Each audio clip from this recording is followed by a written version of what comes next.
धन्य धन्य सतगुरु सुख दो, महिमा कही न जाए। जो कछु कहो तुम्हारी कृपा, मोक्ष कछु न बसाए। सकल भूल नासक प्रभु,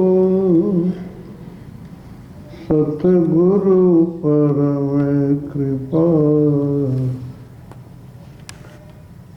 नमो कंज पद जुग पद,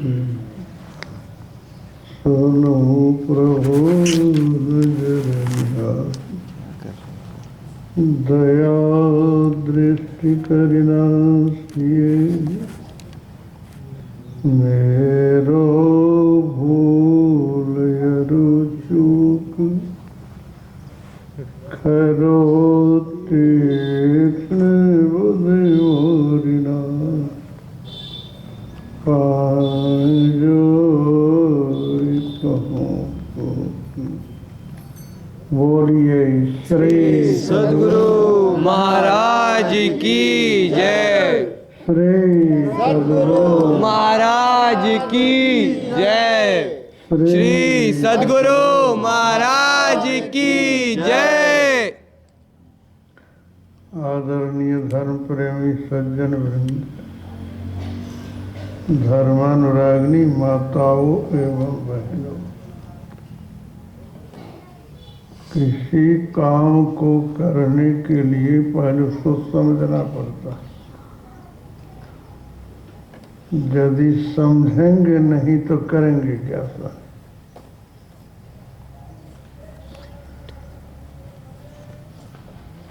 एक पंडित जी स्नान करके पूजा के पहले अंगन्यास कर रहे थे। अंगन्यास में क्या होता है कि हाथ को कभी माथे पर, कभी कंधे पर, कभी पेट पर, कभी जांघ पर ऐसे चला। दो चरवाहे ने देखा कि पंडित जी को ऐसे ऐसे जो करते देखा, तो एक चरवाहा कहता है कि भाई जी, लगता है कि पंडित जी को वही बीमारी हुई है जो भैंसिया को हुआ था। तो भैंसिया को क्या किए थे बीमारियों में कि लोहा धिपा के दाग दिए थे। तो कहा पंडित जी को भी लोहा धिपाओ दागो नहीं तो बीमारी चली जाएगी। अब तो बेचारे अपने पूजा में थे और लोहा धिपा के जैसे पंडित जी चटपट कर ले। कहा पंडित जी घबराइए नहीं, एक बार और दाग देंगे एकदम ठीक हो जाएगी। पंडित जी तो भागे।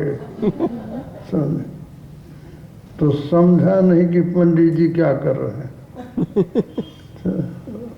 उसी तरह से यह भी जो ध्यान की बात सुन रहे हैं, तो ध्यान को क्या समझे हम लोग। जिस ध्यान से नीचे से नीचे ऊपर हो जाते हैं। एक महात्मा ने लिखा है कि छोटे छोटे तरी गए, राम भगत लवलीन, जाति के अभिमान में डूबे सकल कुलीन।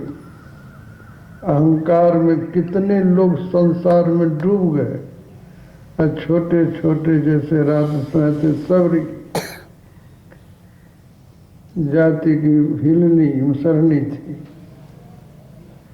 अब महाकुरु पहले जन्म में वो थी खिखिरनी, एक जानवर।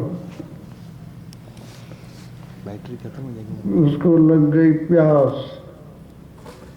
कुएं के नजदीक जाती है।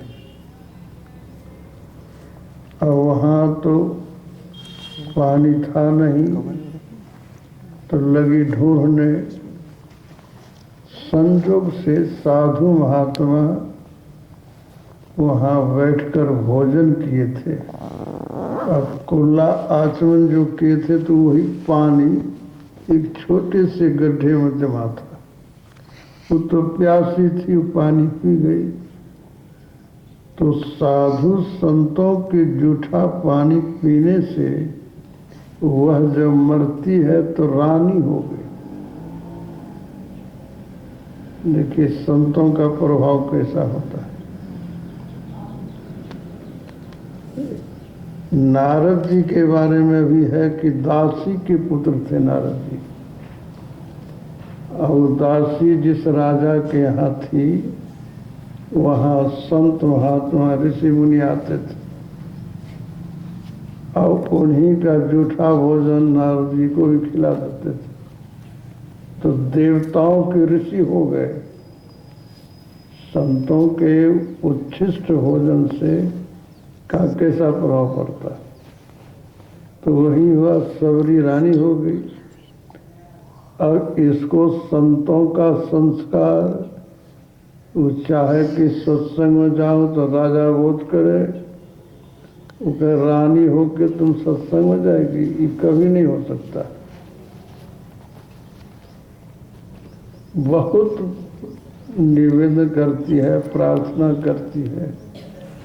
तो राजा ने कहा कि तुमको सत्संग से इतना प्रेम है तो मैं इतना करूँगा कि राजभवन में ही एक छोटा सा सत्संग भवन बनवा देता हूँ, और यदि कोई साधु आ जाए तो उनके साथ बैठकर सत्संग करो। बनवाए और संजोग से एक बहुत अच्छे महात्मा पहुँच गए। रानी बड़ी सेवा करती। महात्मा जी बड़े प्रसन्न हुए। कहा तुम बड़ी भक्ति है, मांगो क्या वरदान मांगती। रानी ने क्या कहा कि महाराज जब आप मुझ पर प्रसन्न हैं और वरदान देना चाहते हैं तो मैं तुरंत मर जाऊं। महात्मा जी को आश्चर्य हुई, ये कौन वरदान हुआ। कहे कोई दूसरा वरदान मांगो। तो कहते दूसरा वरदान देना चाहते हैं तो मेरा जन्म नीच घर में हो। महात्मा जी ने कहा कि सब उल्टे मांग रहे, कोई बढ़िया वरदान तो मांगो। कहा यदि और देना चाह तो जब मेरा नीच घर में जन्म हो तो महापुरु। महात्मा जी ने कहा जो उल्टे मांगते हो तो जाओ वही होगा। महात्मा जी चले गए, रानी मर गई। वही सबर जाति के लोग, भील लोग के यहाँ जन्म होता, हिलनी। और जन्म हुआ, कुछ सियानी हो गई, शादी हो गई। तो उस समय यह नियम नहीं था कि लड़का लड़की को देखे और लड़की लड़का को देखे। माता पिता जो कर दिए सो हो गया। तो वही हुआ, सबरी की शादी हो गई। उस समय लड़की के माथे पर घूंघट दी जाती थी। तो सबरी तो घूंघट में दुल्हा देखा नहीं कि कैसी है। और जब विदा होके जा रही है सबरी तो दुल्हा आगे और पीछे से सबरी जा रही। और संजोग से मुंह पर से घूंघट हट गया और दुल्हा लौट के देख रहे हैं कि आ रही है कि नहीं। जैसे मुंह पर नजर पर आओ तो भागिए कि डरे रहा हूँ। यदि इसको घर ले जाएंगे तो घर के बच्चे सब डर के भाग जाएंगे, इतनी क्रूर थी। लेकिन वो गई मतंग ऋषि के आश्रम में और गुरु की ऐसी कृपा हुई कि भजन करके देखिए इतनी बड़ी भक्ति हुई कि भगवान राम को कहना पड़ा जोगी वृंद दुर्लभ गति जोगी, बड़े बड़े जोगियों को जो गति दुर्लभ है अब तो कहा आज सुलभ है सोई। दुर्लभ गति सबरी को प्राप्त हो गया। यही भक्ति का महत्व है, ध्यान का महत्व। तो हम लोग इसको समझते नहीं है, ठीक से समझने की कोशिश करें कि ध्यान से लोग कितने वहाँ सबरी भगवान को बुलाई नहीं, ऐसी भक्ति थी कि भगवान स्वयं आ गए। बड़े बड़े ऋषि मुनि वहाँ थे, सबों के मन में हो कि यहाँ के तो बहुत बड़े मंडलेश्वर मैं हूँ, पहले भगवान हमारे यहाँ आएंगे। अब भगवान कहीं नहीं, सीधे चले जा रहे हैं। जप तप नेम आचार करे बहुतेरा कोई, कोई जब करते थे तब करते थे, बहुत तरह से अपने को महान मानते थे। लेकिन भगवान क्या करते हैं, खाए सबरी के बेर अब मुए सबरी से मुनि रोई। सबरी के यहाँ भगवान पहुंचकर बेर खाते हैं और जितने बड़े बड़े ऋषि मुनि थे रोते रह गए, भगवान किन्हीं के यहाँ नहीं गए। यही है भक्ति का महत्व। तो भक्ति में कैसे करेंगे इसकी युक्ति जानकर करनी चाहिए। स्कूल में बच्चे पढ़ने जाए और गुरुजी पढ़ाने वाले नहीं रहे, एक अक्षर भी बच्चे पढ़ सकेंगे? उसी तरह से भक्ति में भी है कि बिना गुरु के जो भक्ति करेंगे क्या करेंगे। हम भक्ति करते हैं, सही करते हैं, गलत करते हैं, कैसे समझेंगे? इसलिए आवश्यकता है कि जो इसके जानकार हो उनसे जानिए भक्ति। अभी आप लोग सुने मैत्रेय उपनिषद, पुराने जमाने के ऋषि मुनि बैठकर सत्संग करते थे, वेद पर चिंतन करते थे, मंथन करते थे, और उससे जो निचोड़ बात आती थी उसको जो लिखते थे वही है उपनिषद। वेद का सार है उपनिषद। मैत्रेय उपनिषद में है कि एक पंडित जी थे, वो स्नान समय पर हुआ कि नहीं हुआ, पूजा पाठ करेंगे कि नहीं, उनकी कोई चिंता नहीं, बैठे हैं। अब पता लोगों को नहीं कि वो क्या करते हैं। उनकी पत्नी जब बाहर जाए तो दूसरी सब ब्राह्मणी कहे कि तुम्हारा पति कैसा है। देखो सभी ब्राह्मण सूर्योदय होने पर पूजा पाठ करते हैं, फिर दोपहर में करते हैं, फिर शाम को करते हैं। तो संध्या वंदन जो ब्राह्मण का काम करते हैं, तुम्हारे पति तो कुछ नहीं करते हैं।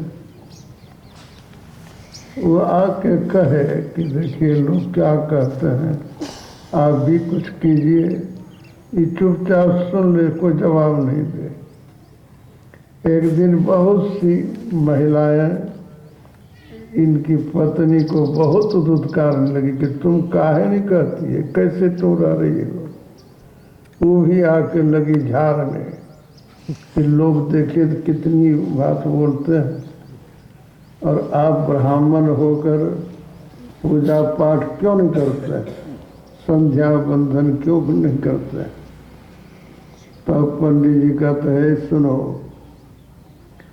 ब्राह्मण लोग संध्या कब करते हैं, जब सूर्योदय होता है, दोपहर होता है और शाम होती है तो संध्या करते हैं। हमारी बात सुनो, हृदयाकाश से, हमारे हृदय रूपी आकाश में चिदादित्य सदा भासते, चैतन्य रूप ये सूर्य जो है, ये चैतन्य नहीं है, सूर्य के प्रकाश में हम लोग को ज्ञान होता है, बिना पढ़ाई को सूर्य प्रकाश हो जाए तो पढ़ लेंगे। लेकिन वहाँ क्या हो रहा है, कहते सदा हमारे हृदय में चैतन्य में ज्ञान में सूर्य का उदय हो गया। सदा भासति, हमेशा उगता ही रहता है, नास्त में थी, कभी डूबता नहीं है। बोलो संध्या कब करें? और सुनो, जो ब्राह्मण लोग होते हैं जब कोई मर जाते हैं तो छूतक मनाते हैं, संध्या बंधन नहीं करते। घर में यदि बच्चा जन्म लेता है उस समय भी छूतक मनाते हैं। हमारे पास हमको देखो दो छूतक है।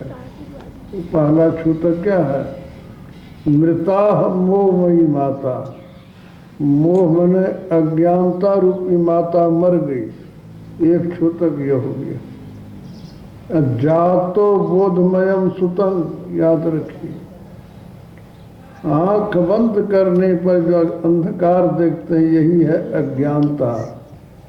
ये जिनका मिट जाएगी अज्ञानता मिट जाएगी तो क्या होगा? ज्ञान होगा। तो कहते जातो बोधमयम, बोधमय ज्ञानमय पुत्र का जन्म होता है। पंडित जी ने कहा कि देखो हमको तो दो छूतक है, हम बोलो संध्या कब करें? मतलब कहने का है कि अंतः प्रकाश होने से बाहरी ज्ञान, बाहरी चीजों को भूल जाते हैं। अंतः प्रकाश में यह शक्ति है। भगवान बुद्ध की एक शिष्या थी विशाखा, बड़ी धनी सेठ।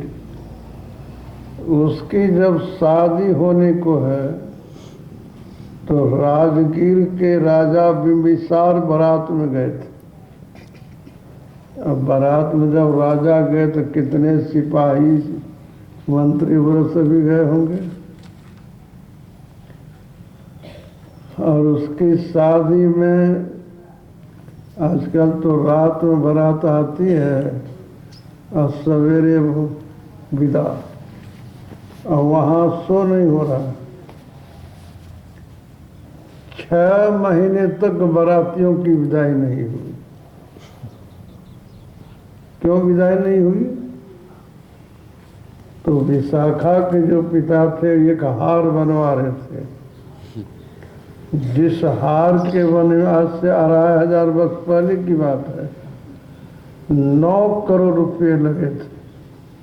9 करोड़ का हार एक के दिन में बन जाएगा? 6 महीने। उन लोग सेठ जी की प्रतिज्ञा थी कि जब तक मैं अपनी पुत्री को हार नहीं पहनाऊंगा तब तक विदा नहीं करूंगा। अब सबको रखे, जितने जलावन थे सब जल गए। इतने लोगों को खिलाने में जलावन था ही नहीं। नौकरों ने कहा कि सेठ जी अब जलावन, कहा देखो जितने हाथी के, कितने हाथी थे उनके यहाँ, कि हाथी के घर को जलाओ। वो ही जल गया। तो नौकरों ने कहा कि हाथी के भी घर खत्म। कहा तो घुड़साल को जलाओ। घोड़े के घर भी जल गए। नौकरों ने कहा अब सब जल गया, अब क्या करा? कहा जितने पुराने कपड़े फेंके हुए हैं तेल से भिजा करके जलाओ। इस तरह से 6 महीना तक लोगों को भोजन कराए रखे। और तब उसकी जब विदाई हुई तो जब वो गई ससुराल जाती है तो 12 बजे रात में वो घर से अपनी सहेलियों के साथ निकल गई। और उसके ससुर ने देख लिया। बहुत दर्द, आज ही आई है और रात में क्यों निकल गई? अब 2 घंटे के बाद वापस आई तो मसमार के बेचारे रह गए कि अभी तुरंत आई है, तुरंत बोलेंगे तो लोग क्या कहेंगे। और उसके बाद एक दिन उस सेठ जी को ये विशाखा भोजन करा रही है अपने ससुर को। एक भिक्षु ने कहा कि भोजन चाहिए, तो विशाखा कहती है ये सेठ जी तो अपने बासी खा रहे हैं, बासी में पहले का बना हुआ भोजन, तो आपको ये क्या खिलाएंगे। ससुर को बड़ा क्रोध हुआ कि हमसे मजाक करती है, यही भोजन ताज़ा भोजन बना के खिलाती है और कह रही कि अपने बासी खा रहे हैं। इतने बिगड़ गए कि गांव के पंच लोगों को बुलाए, प्रतिष्ठित लोगों को, और बुला के कहा कि देखिए मेरी पुत्र वधू जो है ये हमसे मजाक करती है। पंचों ने कहा कि बुलाइए कि क्यों मजाक कर रही है, हम लोग पूछें। पंचों ने पूछा कि देखो ये तो तुम्हारे ससुर हैं, अब तुम ही ताज़ा भोजन बनाकर खिला रही थी, तब कैसे कह दी कि बासी खा रहे हैं। विशाखा कहती है कि आप लोग जानते हैं कि ये बहुत कंजूस है, पहले दान पुण्य किए तो उसका फल अभी सुख भोग रहे हैं, लेकिन अभी तो कोई दान पुण्य नहीं करते हैं, तो बासी हुआ कि नहीं हुआ। पंचों ने कहा ये तो ठीक है बात कहते हैं। फिर तब ससुर ने कहा कि देखिए जब पहले दिन आई तो 12 बजे रात में निकल गई, अब 2 घंटे के बाद आई, कहाँ गई क्यों गई। तो पंचों ने पूछा कि तुम 12 बजे रात में क्यों निकल गई।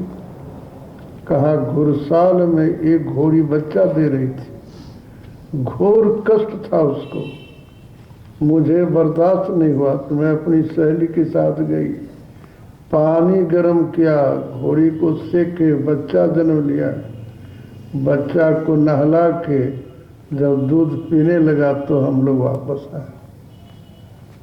पंचों ने कहा कि साहब सब तो बहुत अच्छी बात है, ये तो उपकारी है। तो वही विशाखा भगवान बुद्ध के गले में हार पहन के भगवान बुद्ध के सत्संग में जाती थी। एक दिन हार भूल गई, दाई से कहती है रास्ते में कि देखो हार छूट गया, लेकिन देखना यदि कोई साधु छू दे तो हार नहीं लाना। ये सब जब चली गई, 9 करोड़ का हार तो दूर से ही चमकता था। भगवान बुद्ध के शिष्य थे आनंद, आनंद ने जब देखा हार तो उसको उठा के टांग दिए, और दाई आके खोजने लगी हार। आनंद ने पूछा क्या खोजती है। कहा मलकाइन का हार छूट गया। कहा देखो हम वहाँ टांग दिए। वो दौड़ के गई, विशाखा से कहती है कि आनंद उसको उठा के रख दिए। कहा चलो अब नहीं लेंगे। दूसरे दिन जब विशाखा आती है भगवान बुद्ध के सामने, प्रणाम करके बैठती है, भगवान बुद्ध कहते हैं कि देखो विशाखे तुम्हारा हार छूट गया है, ले लो। विशाखा कहती है भगवान उसको आनंद छू दिया, अब यह हार आपका हो गया। भगवान बुद्ध कहते वो हार हम पहनेंगे। कहा आप नहीं पहनेंगे तो मैं खरीदूंगी, 9 करोड़ का हार है तो 9 करोड़ में मैं खरीदूंगी। भगवान बुद्ध ने कहा हम पैसा लेके क्या करेंगे।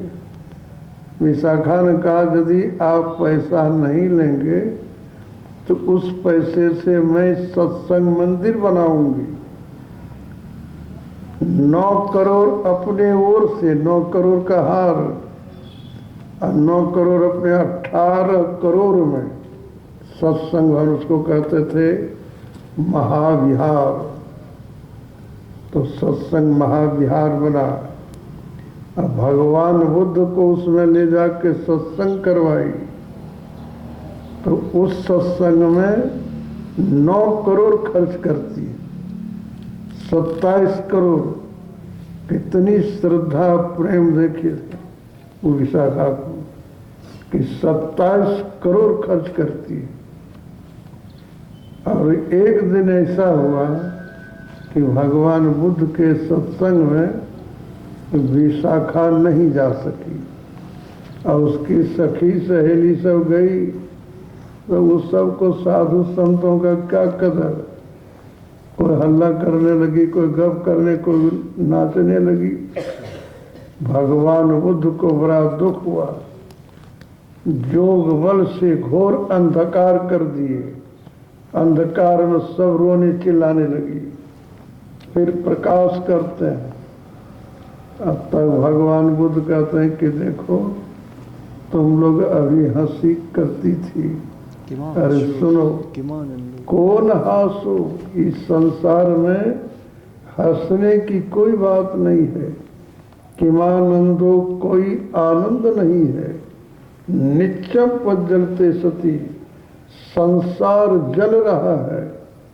अंधकारेण अनद्धा, तुमको यह ज्ञान क्यों नहीं होता है तो तुम अंधकार में हो।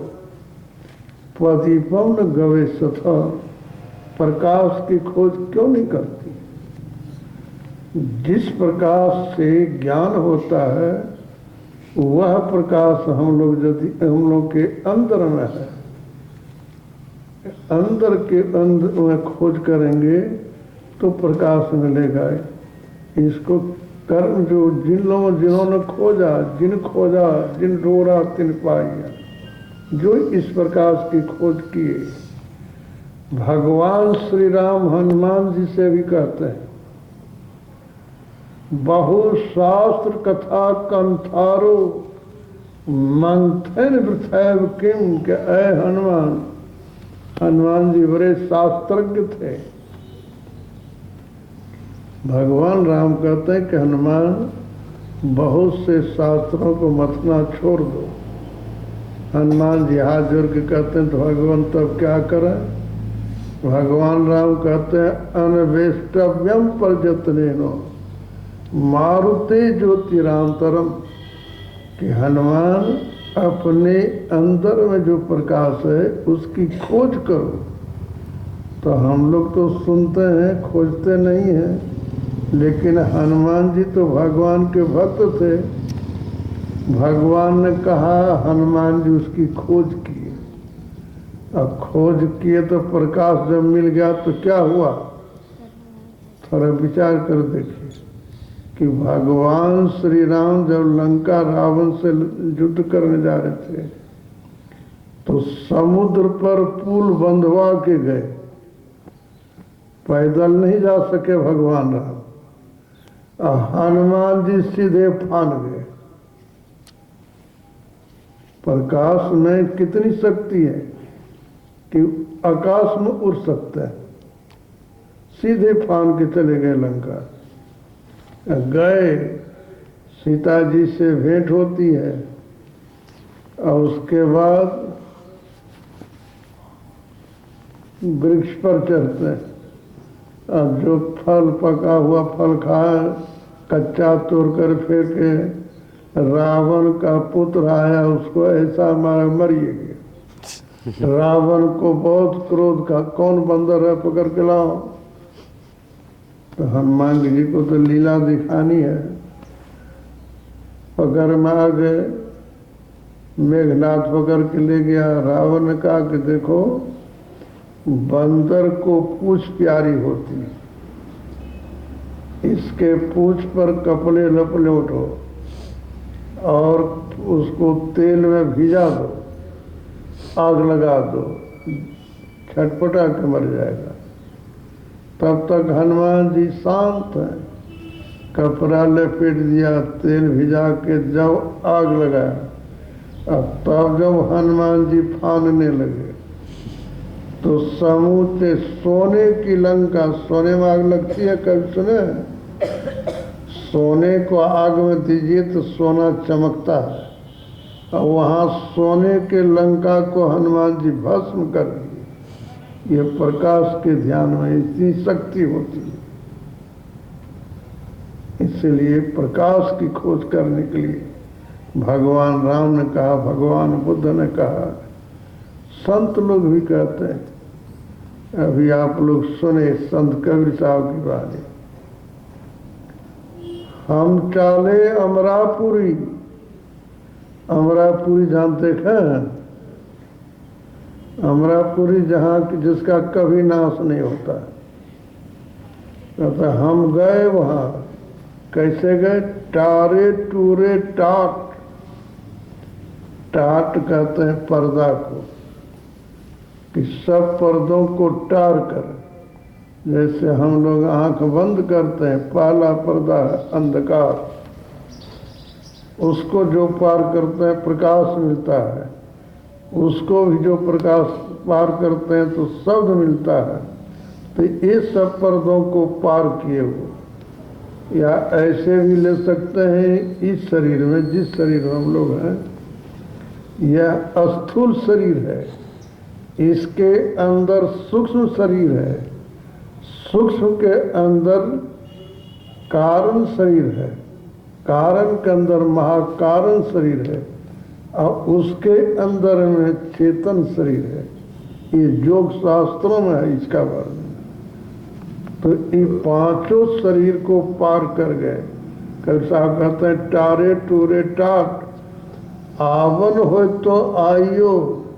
यदि वहाँ अमरापुरी तक आना हो तो आओ। कैसे? सूली ऊपर बाट। सूली पर कोई चल सकता है? नोकदार हथियार को कहते हैं सुई, सूली। उस पर कोई चल सकता है? और कहते हैं सूली पर बाट है।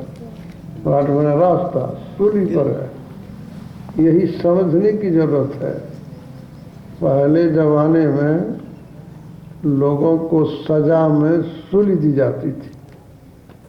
एक नोकदार हथियार जमीन में गड़ी हुई है, और जिसको सूली दी जाती थी उसको उस पर बैठा दिया, समूचे शरीर को छेद देता था, तुरंत मर जाए। यहाँ सूली क्या है? परमात्मा से जो पहला शब्द आया, जिसको आदि शब्द कहते हैं, ब्रह्मनाद, ओम प्रणव ध्वनि जिसको कहते हैं, वह है सबके अंदर में, कण कण में व्यापक है। जो उस शब्द को पकड़ेंगे वो शब्द परमात्मा तक पहुंचाता है। ये कहते हैं सूली ऊपर बाट, आवन हो तो आइयो, सूली ऊपर बाट। फिर कहते हैं कबीर का घर शिखर पर। कहते मेरा घर यहाँ नहीं है, शिखर सबसे ऊपर, जिसको अमरापुरी का। कबीर का घर शिखर पर, जहाँ सिलहली गए, रास्ता बड़ा पिक्चर है, पावन टिके पिपीली का। पिपीली का, चीटी को पिपीली का कहते हैं। चीटी का पाँव नहीं ठहरता है, अब पंडित लादे बैल। एक पंडित थे, उनका नाम था सर्वाजित। शास्त्रार्थ में बहुत से पंडित हार गए, नाम हो गया उनका सर्वाजित। वो जब अपने घर आए, अपनी माँ को सुना रहे हैं कि माता जी, जितने पंडित हैं सब शास्त्रार्थ में हमसे पराजित हो गए, हार गए।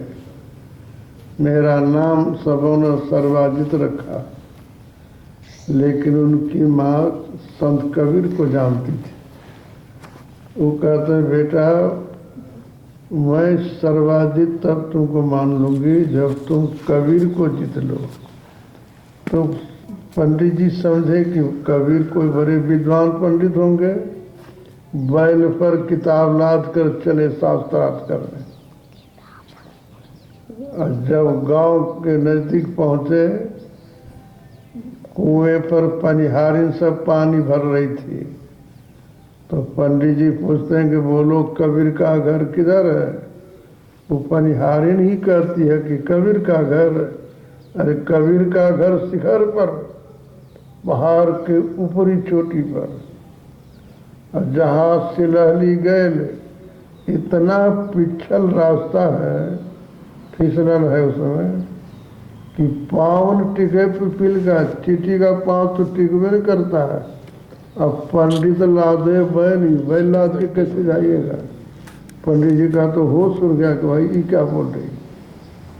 फिर पनिहारिन कहती जाइए ना, 2 घर के बाद वो है गए कबीर साहब के सामने, ये खड़े हैं। कबीर साहब पूछते हैं कि कैसे पंडित जी आ गए। कहा आप ही से शास्त्रार्थ करने। कबीर साहब ने कहा आप लोगों से पता नहीं लगा कि हम पढ़े लिखे हैं, हम तो एक अक्षर भी नहीं पढ़े हैं, तो हमसे शास्त्रार्थ क्या कीजिएगा। तो पंडित जी ने कहा तब हार मानिए। कहा हम हार मान गए। तो कहा लिख दीजिए। कबीर साहब ने कहा पहले कह दिया कि हम तो पढ़े लिखे नहीं हैं, तो हम लिखेंगे क्या, आप पढ़े हैं तो लिख लीजिए। तो पंडित जी लिखते हैं कबीर हारा सर्वाजित जीता, और कहते हैं टीप दीजिए। तो टीप हाथ का छाप लेके और पहुँचे माता के पास बड़ी खुशी में। कहा माँ, और पंडित से तो बहुत शास्त्रार्थ करना पड़ता था, ये तो बिना शास्त्रार्थ से का हार गए। लेकिन माँ तो जानती थी कबीर साहब को। माँ कहती है कि सो कैसे। कहा देखो न, हम तो लिखा के ले आए हैं। कहता अच्छा पढ़ो तो क्या लिखा के लाए हो। और वहाँ देखे पंडित जी लिखे थे कि कबीर हारा, और वहाँ माँ के नज़दीक पढ़ते तो कबीर जीता।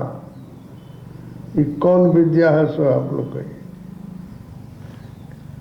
अब पंडित जी के मुँह से आवाज नहीं निकले। माँ ने कहा बेटा नहीं सकोगे तो। कहा माँ लिखने में गलती हो गई, लिखे तो हम ही ना है, तो लिखने में गलती हो गई, हम फिर जाते हैं। कहा तो जाओ। गए पंडित जी, कबीर साहब पूछते हैं कि अब क्यों आए पंडित जी। कहा लिखने में गलती हो गई। कहा अच्छा तो ठीक से लिख लीजिए। इस बार लिखा सर्वाजित जीता कबीर हारा, और टीप लेके गया। माँ के पास गए तो वहाँ वही हो गया, सर्वाजित हारा कबीर जीता। माँ ने कहा बेटा कभी तुम नहीं जीत सकोगे। पंडित जी ने कहा कि माँ गलती तो हमसे ही होती है, एक बार फिर जा। कहा सो जाओ। अभी जब पहुँचे तो कबीर साहब पूछते हैं कि अब क्यों आए। कहा फिर गलती हो गई। कहा कितने को शास्त्रार्थ में हराए और अभी तक गलतियाँ लिखते हैं। अभी जरा ठीक से लिख लीजिए, फिर आइएगा तो टिप टाप नहीं देंगे हम। श्री सद्गुरु महाराज की जय। तीसरी बार गए फिर लिखते हैं कबीर हारा सर्वाजित जीता। अब खूब 5-7 बार पढ़ लिए कि गलती तो नहीं लिखे हैं। अब तो कहता अच्छा दीजिए टिप। और जब माता के सामने जाके पढ़ते हैं सामने, तो कबीर जीता सर्वाजित हारा।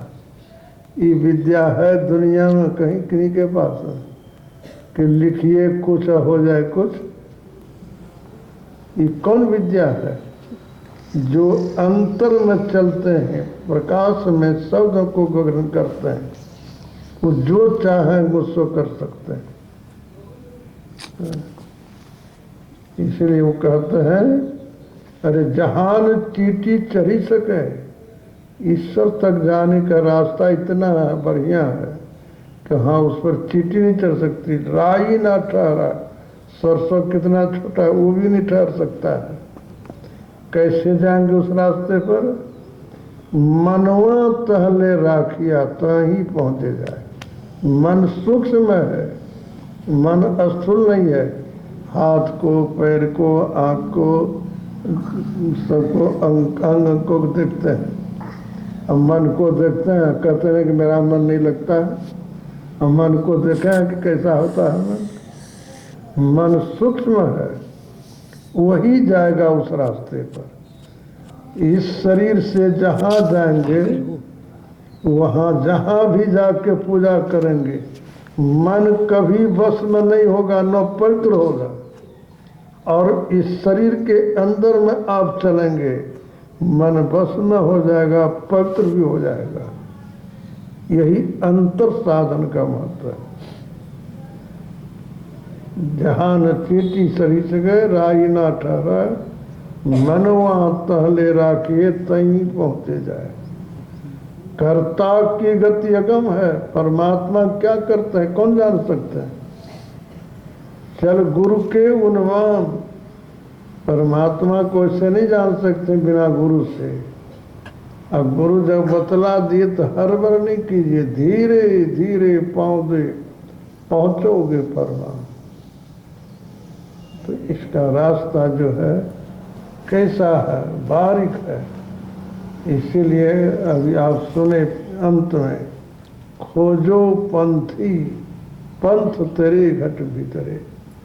आजकल बहुत बड़े बड़े विद्वान महात्मा लोग भी कहते हैं कि जैसे समुद्र है, अनेक तरफों से नदियां आकर समुद्र में मिलती है, उसी तरह से अनेक रास्ते से ईश्वर तक पहुँचते हैं।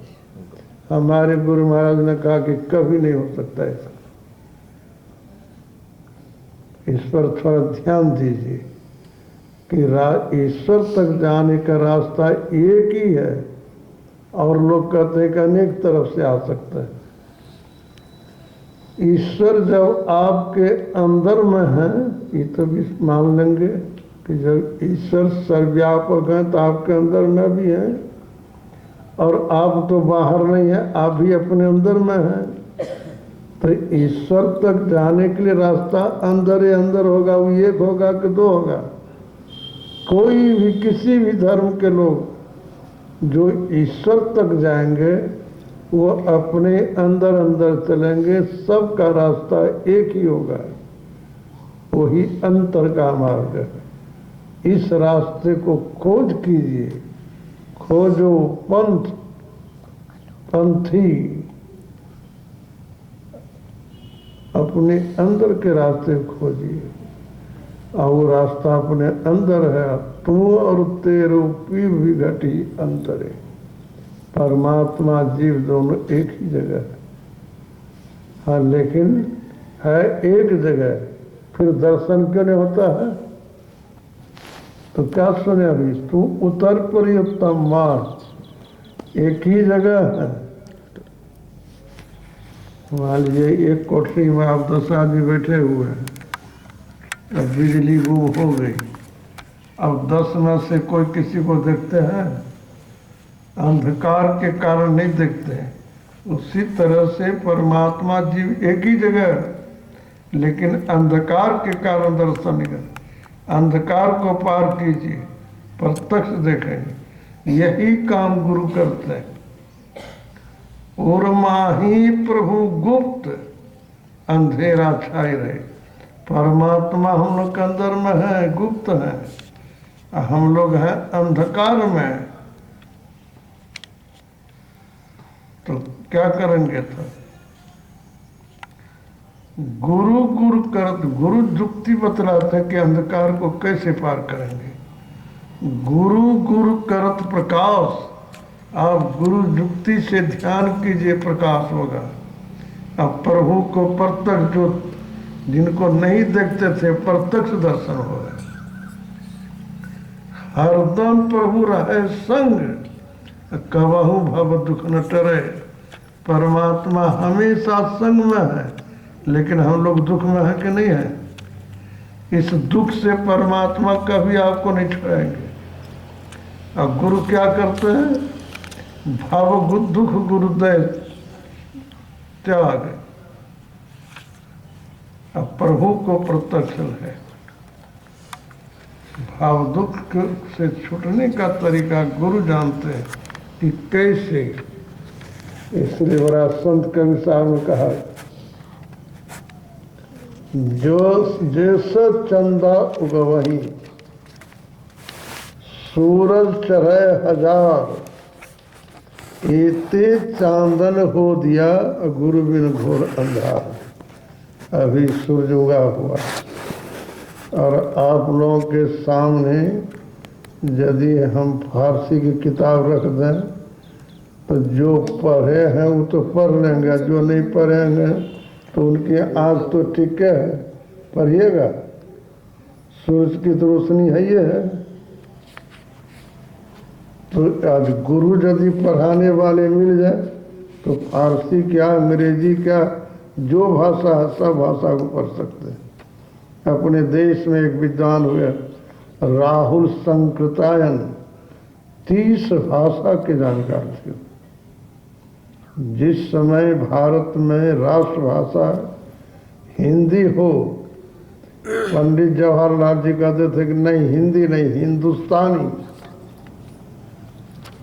हिंदी उर्दू दोनों मिली हुई हो। राहुल जी ने कहा कि मैं चैलेंज दे के कहता हूँ कि दुनिया की कोई ऐसी भाषा नहीं है जो हिंदी में जितना अक्षर है, जिस तरह का अक्षर है, वो किसी भाषा को नहीं है। जैसे हिंदी में हम लोग बोलते हैं आम, अमरूद बोलते हैं ना, फिर बोलते हैं कटहल, और फिर बोलते हैं जैसे वो हम लोग कहते हैं ताल, तार। इस अंग्रेजी में उसको लिखिए तो ताल को टी लिखिएगा तो है, ये नहीं है अंग्रेजी में, टी है तो नहीं है। इसी तरह से अनेक भाषा को उदाहरण दिए कि हिंदी ऐसी भाषा है जिसका अक्षर, जैसे आप देखिए 300 है, दंत स का उच्चारण होता है दांत से, तालब स का उच्चारण होता है तालु से, और मूर्धन्य स का उच्चारण होता है मूर्धा से। इतना नौ किसी भाषा में है?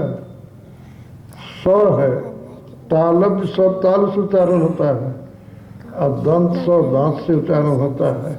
इतना तर्क दिया, आखिर में सबको राष्ट्रभाषा हिंदी माननी पड़ी। तो इतनी भाषा के ज्ञाता थे वो, लेकिन ईश्वर का दर्शन नहीं हुआ। कहने का मतलब है कि सारी विद्या जान लेंगे, जब तक अंतः प्रकाश नहीं होगा ईश्वर का दर्शन नहीं होगा। इसीलिए इसकी खोज है, जरूरी है।